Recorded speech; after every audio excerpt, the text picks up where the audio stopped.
This is CRM Audio, the Microsoft Dynamics CRM podcast, with George Dubinsky, Joel Lindstrom, and Sean the CRM Hobbit Tabor.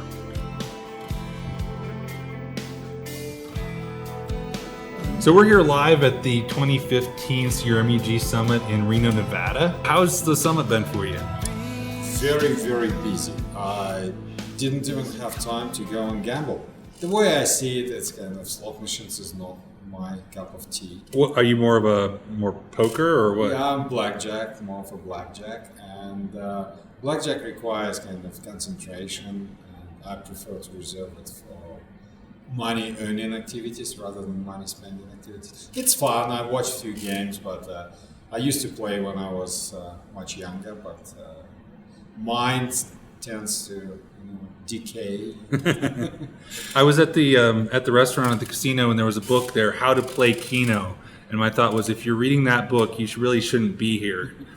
Yeah, and it's funny because in the casino, all the restaurants and stuff, you got to go past all the slot machines. You know where you're going. You feel like you're lost in the endless room of slot machines and betting tables. Best part of the staying at this hotel is the kitschiness of this hotel. I'm going to upload some of the photos of the artwork that hangs around on the walls of this hotel. This is something to be consumed. And you had a coffee maker in your bathroom, right? Yes, and my first thought was that you put coffee maker in the bathroom, and then the next morning I put in coffee, I put in water, and then I switch it on and I walk away and I hear it doing the sound, and then it stops and I say, I'm going to enjoy my coffee, and I walk in and I walk to the puddle of the coffee on the floor because I didn't put the mug in. Wow. So and I thought, smart people putting coffee machine into the bathroom. That way when it overflows, it doesn't ruin the carpet. So what kind of questions have you been getting from people at the conference? I knew you were at the medic booth for a while. Yeah, we were at the medic booth. The thing I love about CRMUG is that you get all sort of questions. Like today, I was grilled on some development, why there is a lock on, Azure queue. The lock is 5 minutes, and then message basically goes to a dead queue. And I had no idea, but this is kind of why it's happening or why it's in 5 minutes. But this is kind of questions I get. On the other hand, we have questions of why. I've got duplicates. Each contact gets duplicated 7 times when we install Microsoft CRM for Outlook and things like that. I wish you were there because you could have explained it. I got several questions where I got to say, no, you can't do that. Like people asking, so can I change the state field in the composite address control? Or so can I can't remember all of them, but just questions we've all asked about, so can I change this? And the answer is no. But most of them were things that, no, you can't exactly do it that way, but you can do it this other way. So, had one who was asking me about they're coming from Salesforce and they like the multi-select option sets, and I told them just use a out-of-the-box many-to-many with a subgrid, and it's very similar. It come up because I had it on my training sessions. I had Monday and Tuesday. I had training sessions, advanced customizations. Came up from different people on both sessions. And everybody, it seems like users on Salesforce love the multi-select pick list, but it's terrible to work with from a data standpoint. It's not really setting up a firm relationship like a relationship does. The only way is the best way I know of is basically use native many-to-many and then surface it either in a grid, but if users don't like the grid, there are some samples or open source implementations where basically surface a web resource, which is small HTML that does the job of surfacing it as a set of checkboxes. Right. So we're going to do our tipster session coming up here in about half an hour, and we're going to have a big reveal. We're going to reveal what the CRM tip of the day 500th tip is. Do you want to tip your hat what that's going to be? Finally, after long conversations and some bribery and pushes and threats. We blackmail, whatever. We have pictures. We finally managed to convince none other but Captain Redlace to come on board. And he comes on board as a full-time tipster, and he comes on board not just empty-handed, but he delivers a mobile manifesto. He's been going through a very large mobile deployment, and he's uncovered, I think, every limitation in the mobile app, some of which I had in my mobile book, but he's discovered probably 6 or 8 more than I had that I didn't know. Things like how if you use multi-tab or multi-column sections, the fields are displayed out of order. Things like how the sitemap doesn't show in order. All these things that no one of them is a real showstopper, but they're not documented, so they burn you when you get to the end of your deployment. What do you mean that my filtered lookup field doesn't work? Exactly. I found this multi-column and multi-section was the best ever. Sure. And actually, speed that it's getting retweeted and picked up. I think within a month it's gonna be it's gonna beat the first lady. Right, and we have actually seen some good progress and confirmation from the product team that in 2016 some of these things are actually being resolved. Things like not being able to. Currently, the mobile app doesn't recognize the user's default dashboard. Subgrids, the plus sign always works like add existing, things like that. So what I tell people is, I quote Waylon Jennings, the great singer, who said, "It's not wrong, it's just different." Think of how mature CRM is as a platform and how long it took it to get there. And then look at the mobile app as really, I view it as kind of a new platform and how quickly it's become fairly mature. It still has rough edges, but those rough edges get smoothed off each release. Do you think that, stepping back a bit, do you think that the idea of using the same design but rendering it differently for the browser versus mobile platform was a good idea to start with? Because what comes to mind, I know what you said, like mobile, it's early days, so let's see what's coming next. But what comes to mind is Java experience. What was promised is write once, run everywhere. Right. What happened as people discovered that the experience actually is write once, debug everywhere. Because to create a universal UI, they had to cut corners, and the end result is Java apps look ugly on every single platform. Right. You have a universal race to the bottom that way, kind of like the worst case. It's the lowest common denominator. Yeah. What I see clients looking at, because I come from developers' point of view, and we did some demos that building a mobile app is like a no-brainer. These days, it used to be hard. A year ago, it was hard. I stepped away. I didn't do it because it was just too hard, too much effort. Mm-hmm.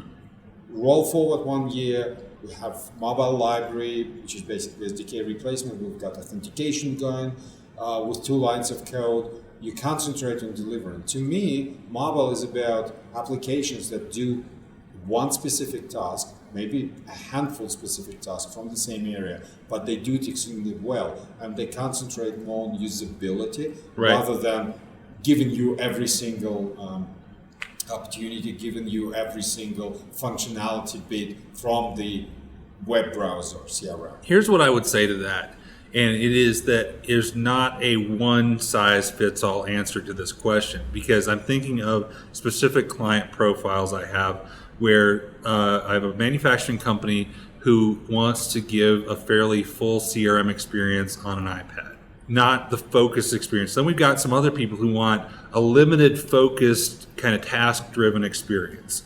I view those as different use cases. For the first case where I just want everything on CRM, when it works, having the same form is a big advantage because we add a field here. We don't have to go into the old mobile form or anything like that. And people talk about, well, should I maybe just not, because of all these limitations that you've identified, should we use RESCO instead? But my answer to that is, well, okay, but if your complaint is, the form doesn't work exactly the same on mobile as it does on the browser, you go to Resco, you're going to have to develop a new form, not the same form, and that form won't work exactly the same way, and there'll be other glitches. You'll just have other differences. What I come back to is, if you are somebody who I want CRM on this device. I want to use CRM in the traditional CRM way. Yeah, it's easier than ever to write a custom app, but you're not going to write every feature in CRM. You're going to have a focused, driven around this certain use case. Whereas if you're a field service guy or somebody who needs to go do a job, see what he needs to do, close the job out, get a customer to sign something,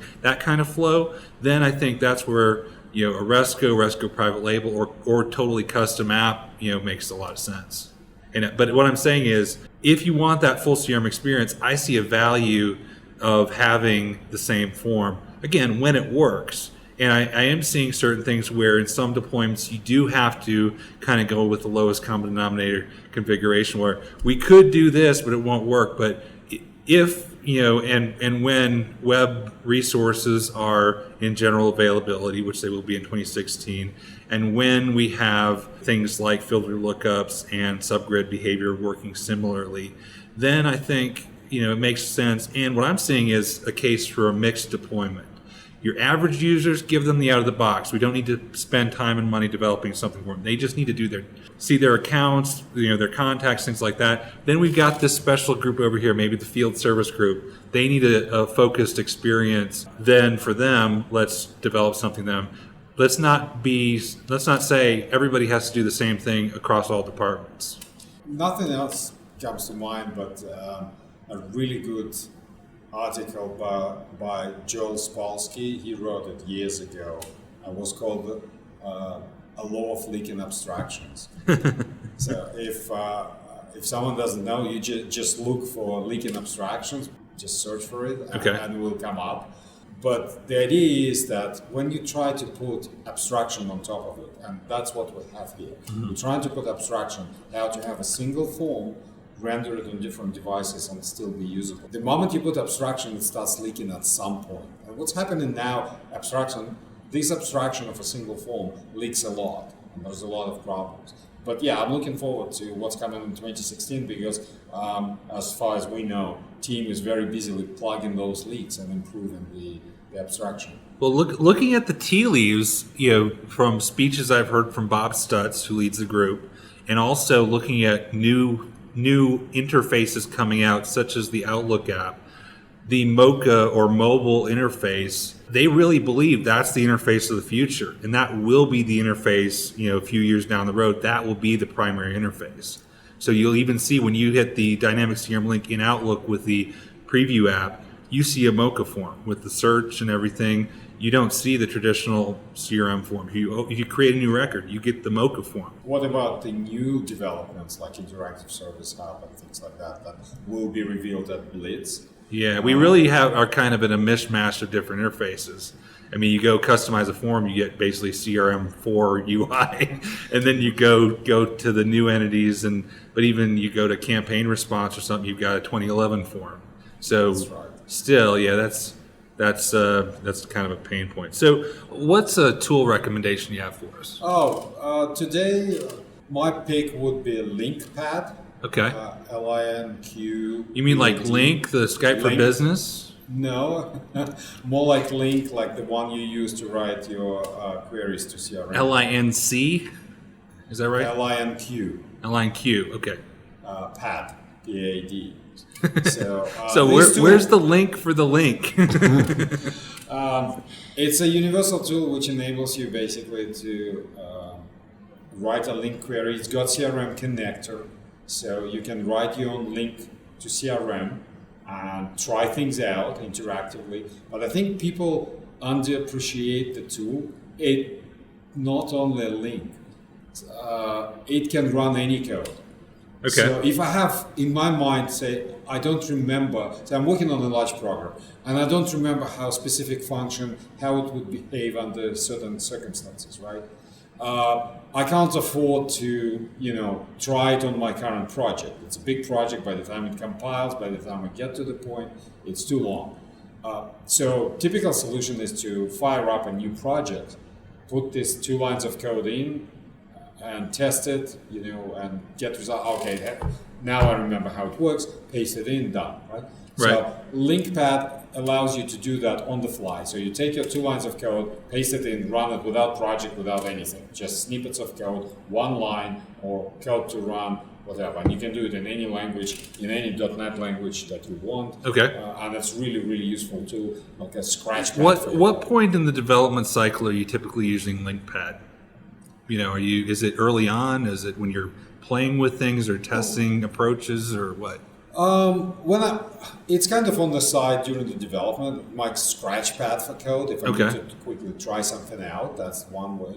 But then I also use it when I finalize in my link queries. If I have a very complex, for simple queries, I'm kind of used to it, so I can write reasonably with reasonable confidence. But when you go to stuff like outer joins, link becomes very complicated. So you really want to try it out first and to see the results. And that's exactly what LinkPad allows you to do, to build those queries and test them out before you plonk them into your code. And where do you get LinkPad from? Download. Is it official Microsoft? It's third-party tool. There's a free edition, there's paid edition. Okay. I do recommend to pay. It's got some extra goodies on it. Yeah. But the website is it linkpad.com. Back on the mobile topic, one thing that my thinking on it is, I think people are accustomed or a little bit more forgiving to quirks in mobile apps than they are in other applications, because. I don't know about you, but when I'm using my iPhone or Android device or whatever, it seems like all my apps regularly just crash for no reason from time to time. Apple apps or Microsoft apps, my email will just suddenly close for no reason, things like that. I always keep in my mind, it's not perfect, but show me the perfect mobile app. True. There is a bit of that. People tend to be more forgiving when dealing with mobile because they're used to instabilities.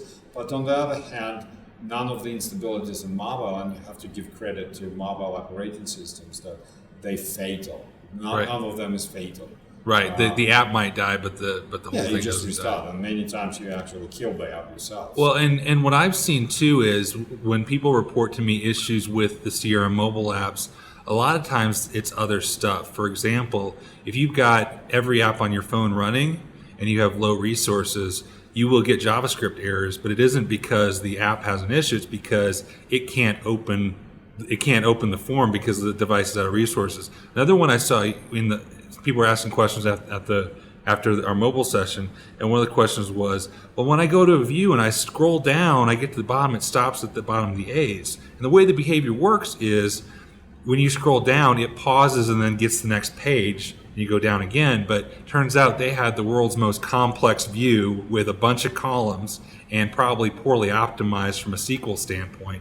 And it wasn't that it wouldn't go down farther. It was just it would take a long time to grab the next page so they could scroll down. So that's just the complexity of supporting that along with your PCs and everything just is very difficult, I think, in some cases. True. So what was your favorite session? I enjoyed yesterday's general session a lot. I think Tony Stein did a great job. And the cool thing was he told a really good story about he lived on a farm growing up and told about a farmer who was new and the other farmers in the county came and called him. It turned out that was a friend of his dad's, and he did a live call on FaceTime to his dad in front of 800 people and talked to him from the tractor with harvesting the corn and everything. That was pretty remarkable. I sat in several sessions. My favorites are actually kind of like the one we had this morning with the Ask the MVPs Developer Edition, where it's not a room full of people. It's a little bit more intimate, and you get, I think. You didn't have more presenters than audience. No, but it was probably a 2-to-1 audience to presenter ratio. But people are a little bit more open in those sessions and can get a little bit deeper in questions. But some of the other ones got really good interaction on the mobile session I was in, and I got good interaction on the one about upgrading. I find it interesting compared to years ago, it was all the small companies who were interested in online. Now the big ones are really interesting because we got Office 365, single sign-on, encrypted at rest, all this enterprise-grade stuff. So makes it and you know what? We were talking about. Here's all the goodies you get with online now that you don't get with on-premise, and you kind of like, wait, will all the on-premise guys get their pitchforks out and come? But no, I think they're really thinking about, this online stuff might be worth considering. I just showed during my session, which was about using Windows Azure, because you suddenly with online you have access to all these vast Azure resources, and I demonstrated lifecycle services, which is available to partners. You just log on to lcs.dynamics.com, and suddenly you can provision your on-prem 2015 with 3 clicks, literally. And there will be a sure step, a bunch of documents, methodology attached to it, performance counters, best practices deployed. That's no-brainer. Right. So tell me, what IaaS versus Lifecycle Services? Lifecycle Services is still using IaaS, right? In terms of infrastructure as a service? Yeah. Basically what you do, at some point it will ask you, I need to roll out 3 virtual machines. Currently it's only for domain controller, SQL Server, and your CRM server. Right. I need to roll out those virtual machines. Where should I roll them out? And you give it your own Azure subscription. Right. You say, this is my subscription, I'm paying for it, feel free to go ahead and provision monster stuff. You have a choice of machines like D4, D8, depends on the scale you want to go and how much you're prepared to spend. But it installs, it provisions those VMs, connects them as a single network, provisions SQL, provisions CRM, configures everything to best practices, and just delivers on a silver platter to you. Okay. And you can go for lunch, come back, and it's all provisioned for you. Are things like your backups automatically set up, like a backup schedule? You can set up backup schedule separately. Like there is an Azure backup that you can deploy. I'm not sure. You got me here. I'm not sure if Azure backup set up as a part of this LCS setup, but there are good things coming, like multi-server provisioning. And the one thing that will be coming that everyone is looking forward to is you'll be able to take on-prem deployment and say, I want this deployment, but in Windows Azure. So you give it a subscription, push the button, go, if not for lunch, then for extended holiday. And by the time you come back, it will replicate your environment in Windows Azure. So it's a clear move from on-prem to Azure and running your environment currently that is on-premise in the cloud. And then you can do cool things like you're saying, I always wanted to upgrade my SQL, from 2 CPUs to 8. Right. And increase its memory. 10 minutes later, you've got monster SQL Server. Right. So that's good. But if I don't have an existing on-premise and I just want to provision that, am I still using Lifecycle Services for that, or am I just provisioning an Azure IaaS CRM deployment? It's up to you. I mean, Lifecycle Services makes it very, very easy to provision. What you end up with is what you would do yourself by hand. Right. It's a 3 VMs networked in Azure. Now, I think you said that you're limited to, for example, only using SQL Enterprise. Yes, because they're setting everything up according to best practices and they're setting it up to be scalable.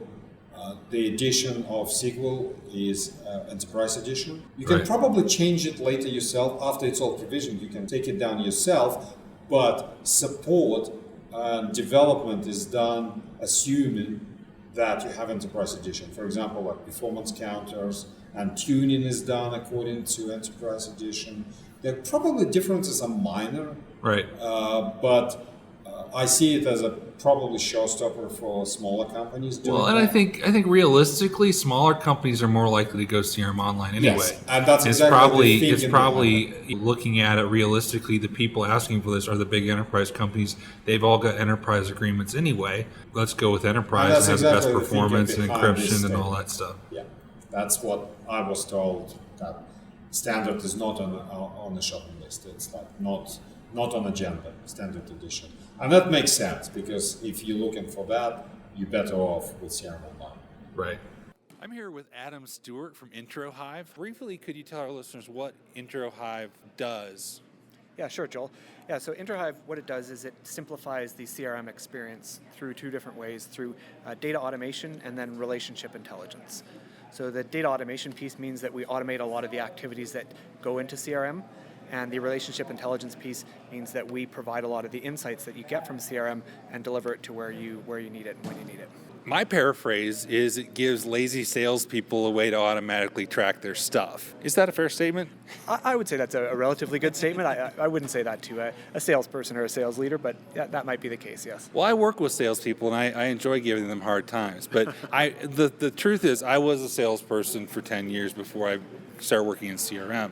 And, understanding salespeople these days, especially outside salespeople, are so mobile that sitting in front of the Outlook client, even if you're on the road, is not necessarily an easy thing to do. You don't necessarily have your computer in front of yourself. So as a result, for somebody who is only relying on the Outlook client to track stuff, you're going to only see a fraction of what you track, what the communication interaction with your clients track. So how are you addressing that and kind of automating it?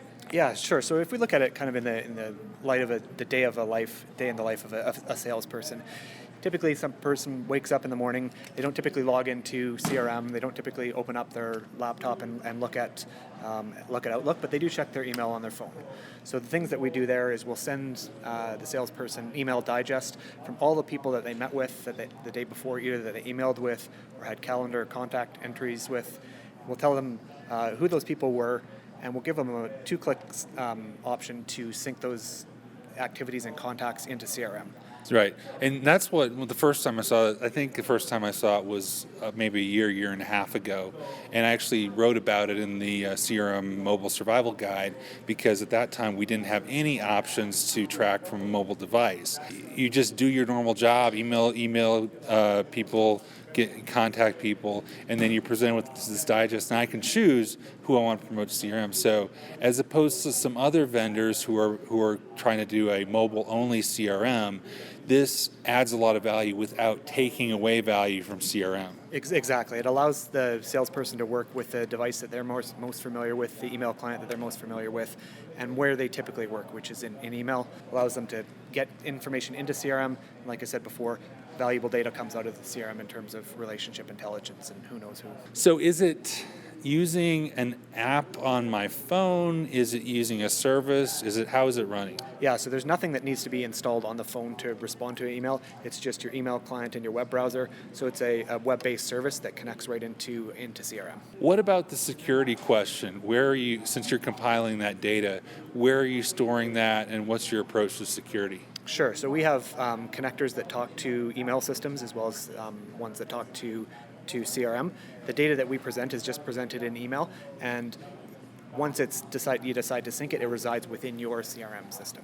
This is a great option. I've recently written some blog posts about, I call it living in the post-Outlook client world, because of the way things have changed just in the last 4 or 5 years. So I'm a big fan of the new Outlook app. I'm a big fan of the folder tracking that let me, from whatever device I'm on, do this. But specifically for things like sales, where, again, salespeople, they're not really lazy. Most of them, the reality is they're very busy. They're on the go. Making this automated and making this as automated as possible will add a lot of value, especially, because those interactions with your clients, they're the lifeblood of your business. They're where you see where your business is coming from. They're how you know who are we interacting with, who are we not interacting with, and anything you can do to make that more available to your salespeople, I think, is a great thing. Exactly. All the intelligence that you can get into the CRM, the better, and making it easier for the salesperson to do that while they're on the go in the back of a cab, when they wake up in the morning, between meetings, all that sort of stuff. That's where we want to help out. Where have you had the most success, and what types of industries do you find that are the most receptive to this kind of thing? Yeah, I think it kind of goes all across the board from a data automation perspective. We see users saving between 5.5 hours and 6 hours a week that they would normally be doing data entry. So that return on investment applies to almost any industry. On the relationship intelligence side of things, where you want to find out who in your organization knows your prospective customers and your prospects, that's for a little bit larger organizations and typically sales-focused ones, maybe in the professional services or financial services areas. The other thing I appreciate this for is driving user adoption, because so many people are concerned that we're investing all this money in CRM. Are users really using it? And one of the things that can take away from user adoption in a big way is if it's not accessible or if it's a lot of work to use. And taking the work out of it and adding value, saying, okay, 2 clicks, you're going to get your conversations tracked in here. That makes CRM a lot more valuable and makes them more likely to use it. And the good thing is they're using it even if they're not actually logging into the CRM app then. Exactly, and it really breaks the paradigm where people are not logging into CRM because they think that the data is bad or they're not getting the value out of it, and that they don't log the data in there because it takes extra time. So making it really easy to get that data in there means there's more valuable information in CRM, makes CRM more valuable to the customer. So if somebody wants to see it or try it, what's the best way for them to get in touch with you? Best way to get in touch with us is through our website, which is www.introhive.com, and request a demo. That's IntroHive? IntroHive, like Hive. If somebody wants to follow you on Twitter or anything, are you on Twitter or anything? Yep, IntroHive is on Twitter at IntroHive, and I'm on Twitter at Adam N. Stewart. This is Joel Lindstrom at the CRMUG Summit. I'm here with Dr. Gus Gonzalez. What are some of the questions people have been asking you? Actually, we've seen a lot of weird stuff. Like they bring, their laptops and they show us some errors that I've never seen before. Even though, some of us have way many more years of experience than me even, and we pass the sort of the screenshots and the laptops around. And it's like, what's this one? And no one knows. Like we have to get other people involved. But everyone has questions. Some of them are pretty easy. Like, can I connect Power BI with CRM on-premise? Stuff like that. Pretty straightforward, but then there are some other ones that are super complex. How do I set up security for my organization? And, we have a whiteboard where they can draw all their architecture and stuff and let us know what they're doing, and we'll be happy to help. So Matthew Anderson, we work together, but I only see you at conferences. Why is that?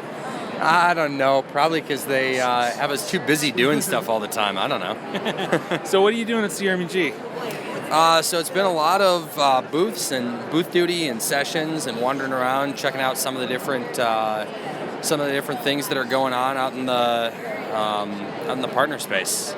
We got the 50-50 session where we were going to go through 50 tips for end users in 50 minutes tomorrow. Well, I'll have an added bonus for anyone making it to that session because I'll still be in my Data Jedi get-up. That session's right beforehand here. It's the reprisal of that coming out of the customer conference, backed by popular demand. Give us a tip, Matthew. If they didn't go to that session, what's something they missed? I mean, it's really about the fact that even if you're a regular old user, not a super user of CRM, there's a lot that you can do to be able to get value out of the data that's sitting inside of your system. And there are some great steps you can take as just that Padawan Data Jedi to be able to get at some information and get some value out of it personally, even if you're in an unfortunate situation where you don't feel like you're getting as much support from a project team or an IT team to get at that. Really it can start with just a few different people doing that type of thing, and all of a sudden you're sharing that information and there's a lot of good details flowing out of CRM. It's all about incremental change. Absolutely. You're not going to, you may not make the revolutionary overnight change and have it be 100% different. You can make incremental 5% changes, and altogether you'll line it up with a really good solution. Yeah, and it's just the number of tools that are available and how easy they are to use. If you spend just a little bit of time getting familiar with them, that can really pay off.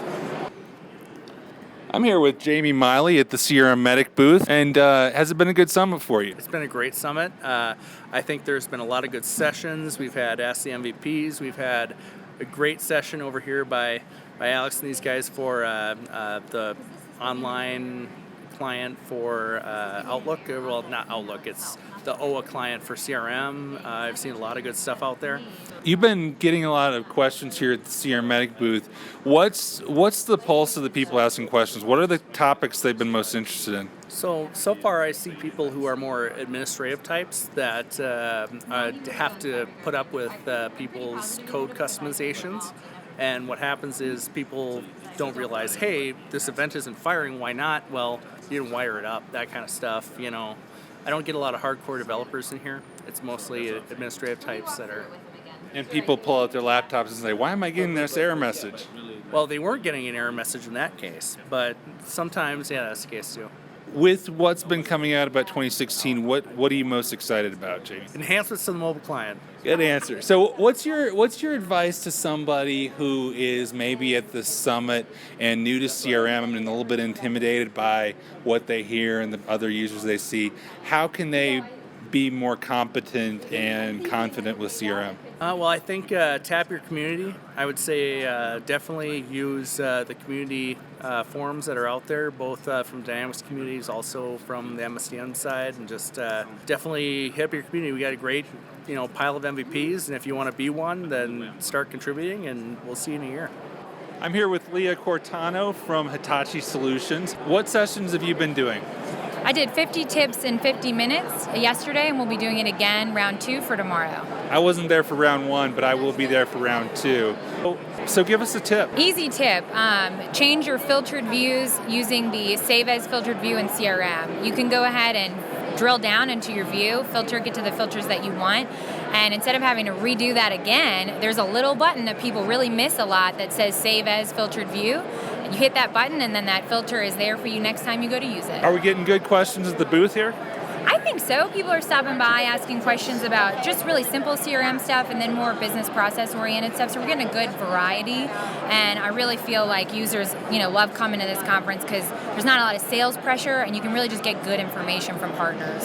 Yeah, it's really good. I love the end user focus because it's not like a all geek festival, or it's not all like CEOs. It's a place where actual users can feel comfortable to ask the questions they have. No, that's a great point, Joel. It's just your true users of the system all across the board, both from IT as well as from just your business end user that's going to use CRM day in and day out for their sales process or whatever they're doing at work. And this is the best conference, I think, for them to come to get real answers from real people who are implementing it, who aren't trying to sell them on something. I'm here with Gajewski with Microsoft. He's a support engineer. How's the summit been for you? What have you been talking about? It's been great. We've been here to mostly talk about the Outlook add-in for CRM, some performance tips and tricks, and some new upcoming features for 2016 and beyond. So are you talking about the Outlook client and the new Outlook app? Exactly. Yep. We've been showing both off. I guess, what's your take on who's the best fit for the Outlook app versus the Outlook client? So the Outlook app's probably better for people that are more mobile, people that maybe just log in from different computers and just have access to Outlook web access. App would be better for that for sure. Who would be better for the traditional Outlook client? It'd be people that want to do a little bit more with the add-in. They can track a lot more than just incoming email, whereas with the app you can only track incoming email. It's got some other things like doesn't support offline sync. So if you're a user that has a set desktop that you're working with that you need to do like offline, you need to track contacts and stuff, that's where the add-in would come into play. What's being added to it? I've been using the preview app. What should we expect to see with the 2016 general availability release? So I think they might make some other feature upgrades. They might allow it to track some other items other than just incoming email. As far as, like an offline option, that probably isn't coming. They might make some other feature enhancements that they haven't really talked about yet. So with working with Microsoft support, where do you find the most questions coming these days? Well, I specialize in Outlook support with CRM, so I would have to say Outlook, which I think anyone else, even if they weren't with Outlook specifically, they'd probably say the Outlook add-in. My experience with people, not everybody, but some people who have a lot of problems with the Outlook client, it can be made worse based on certain user behaviors. What are maybe the top 3 to 5 things you see people doing that make the performance of the Outlook client worse? So big thing would be if you've got a large amount of emails, you want to be cautious about that. Another thing would be being careful to see what other add-ins you have with Outlook. We've seen a lot of issues with unmentionable other add-ins that cause conflicts. Another one would be probably want to set your sync filters. A lot of people will sync down all notes and attachments. That causes issues with offline sync. Probably things like that. I'm here with Dave Barry. David is a MVP for the Alliance Health. So how's the summit been for you? I've really enjoyed it, and probably most sitting in the CRM Medic booth. I did that for a little bit too. What were some of the questions people were asking? A lot of the people approaching me and asking questions have CRM on premise, and a lot of them have trouble with the Outlook experience and user adoption, and basic issues that really kind of speak to the overall user experience that I think they could really look forward to CRM 2016 to resolve. Right. And what were some of your sessions that you led about? Well, I actually participated with George Dubinsky in a say Niet to .NET. In there, I demonstrated a Node.js connection to CRM and to CRM Online in particular, and how to use the Active Directory authentication library outside of the .NET stack. So give me a real world scenario where you use that approach, or where you could envision using it. In our company, we have actually a lot of Node.js development. We have a very rich and vibrant community portaling experience around different health needs, different long-term health care maintenance, and all of the infrastructure behind that is very responsive, and it's all been developed in Node. And what we needed to do was to funnel information from that into CRM, and in particular our CRM Online instance. And that's why I had to investigate stepping away from Microsoft's stack in order to get that to work. When you say Niet to .NET, I mean, is it challenging to work through issues you come across if you're kind of in uncharted territory? Oh, I think it certainly behooves you to have some experience in one of the external languages, as it were, be it PHP or Python or even JavaScript. But one of the things I think Node.js tends to do is speak to classical web developers and people who live more on the client side, and give them an in to the server side of things, and give them a leg up on understanding how to put together a server-side experience.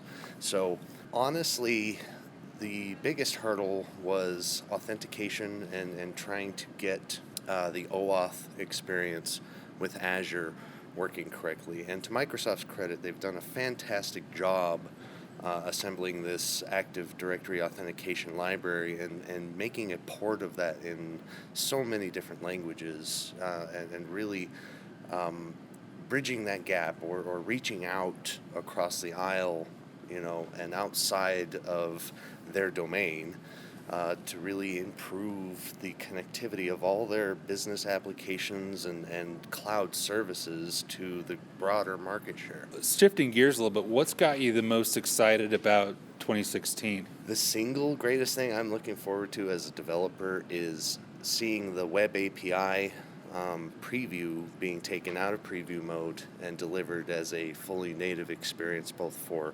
on-premise and in the cloud. I think it's a tremendous advantage there. I think SOAP has long been a hurdle and a point of pain for developers in general, and by taking us to that OData v4 standard, what Microsoft is doing is helping bring developers into CRM and into their frameworks that have traditionally stayed away, and we need that. All across the market share, we are starving for developers. We need great development talent. So all of this effort that they're putting into the openness and the approachability from an API standpoint will only serve to improve that story. So what would your advice be to maybe a junior developer who wants to work in the CRM space with all these changes coming, and like the .NET session you did? Where should they put their focus, would you say? Well, I would certainly say that there's a lot of value that remains in plug-in development and understanding how to build custom methods on the CRM endpoint. So having some .NET skill in that regard will always be useful on the CRM side. But that doesn't mean that you can't work with CRM sitting on the outside of it. And for that, OData v4 is the way to go. Figuring out how to work with JSON objects and serialization, certainly very handy. If you're looking to write a common library that perhaps works in both the client side and the server side, look to the OData JS project, or Olingo, which is an Apache project. They have libraries that work very well. Maybe need a little bit of tweaking here and there, but you can write one code base that kind of speaks to a client-side experience and a Node.js server side. But that's the way of the future, so to speak, the modern web development future. And, brushing up on your HTML5, getting comfortable with Bootstrap, and when you need to write custom web resources and little GUI components that live inside a CRM and you really want to make them nice at very low cost, I would start with Bootstrap and build from there. And maybe reading David Yak's Silverlight might not be the best choice right now. Yeah, I think we hammered the last nail in that coffin a couple of years ago. And, I have Silverlight skeletons in my closet. I should probably air them out. Yeah. If there was only like a pill or something that could erase all the Silverlight knowledge out of your head, right? Yeah, just take the red one, and when you wake up, you'll forget Silverlight ever existed. This has been CRM Audio, the Microsoft Dynamics CRM podcast. You can hear previous episodes on our website, crm.audio. Subscribe to our podcast on iTunes, follow us on Twitter at CRM Audio, or leave us a comment on our Facebook page, facebook.com/CRM podcast. If you have any topic suggestions or questions that you would like for us to answer on a future episode, please drop us an email at voice@crm.audio. Special thanks to Dale Simmons for our theme music. Go check out his website, dalesimmons.com. Please join us next time on CRM Audio.